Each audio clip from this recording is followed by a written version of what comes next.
আপনার হাঁটার স্টাইল দিয়ে পাল্টে গেছে আর আপনি রোবটের মতন হাঁটছেন কেন? কঠিন সমস্যা, তোর মাথার উপরে বাতাস দিলে নজর পড়ছে। এই ভিডিওটা সম্পূর্ণ দেখে যাবেন, তাইলে মূল ঘটনা বুঝতে পারবেন। আর আমাদের চ্যানেলটিকে সাবস্ক্রাইব করে পাশে রাখবেন।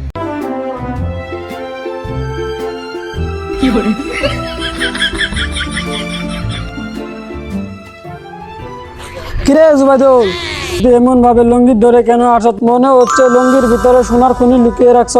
আরে ভাই আর কবি না, ওদিনের পর থেকে বাতাস আসলে আমার খুব ডর লাগে।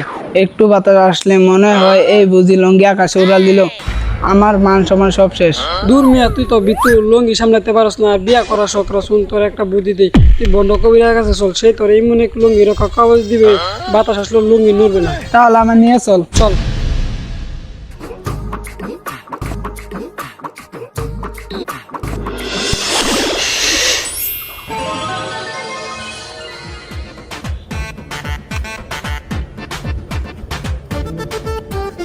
গুরুজি আমাকে বাঁচান।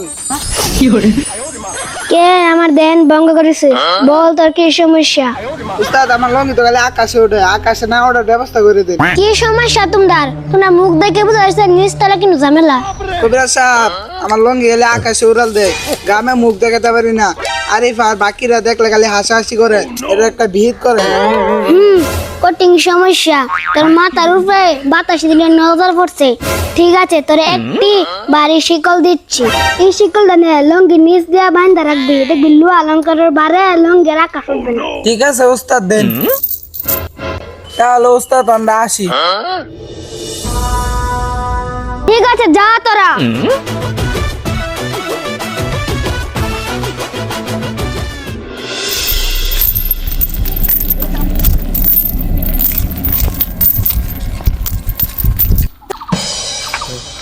আর জুবাইদুল ভাই নাকি? ও ভাই আমি। আপনার হাঁটার স্টাইল দিয়ে পাল্টে গেছে আর আপনি রোবটের মতন হাঁটছেন কেন? তোদের কি আমি নতুন স্টাইলে হাঁটতাছি, এদেশের শহরে নতুন স্টাইল। স্টেশন না চাই ভাই, আপনার লঙ্গি নিচ দিয়ে কিসে জানি শব্দ হইতেছে আর টন টন করে আওয়াজ আসতেছে।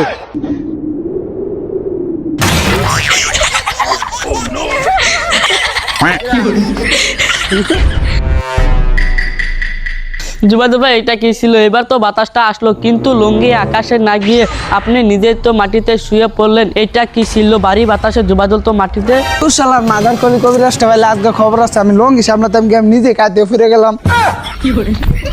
জুবাইদুল দাঁড়া দাঁড়া, জুবাইদুল কবিরাজার দেওয়া ওষুধগুলো কাজ হয়েছে? কাজ তো হয়েছে, এখন লঙ্গি আকাশে ওঠে না কিন্তু হাতলে পা চলে না, তার থেকে প্যান্ট বিন্দে ভালো ছিল রে ভাই।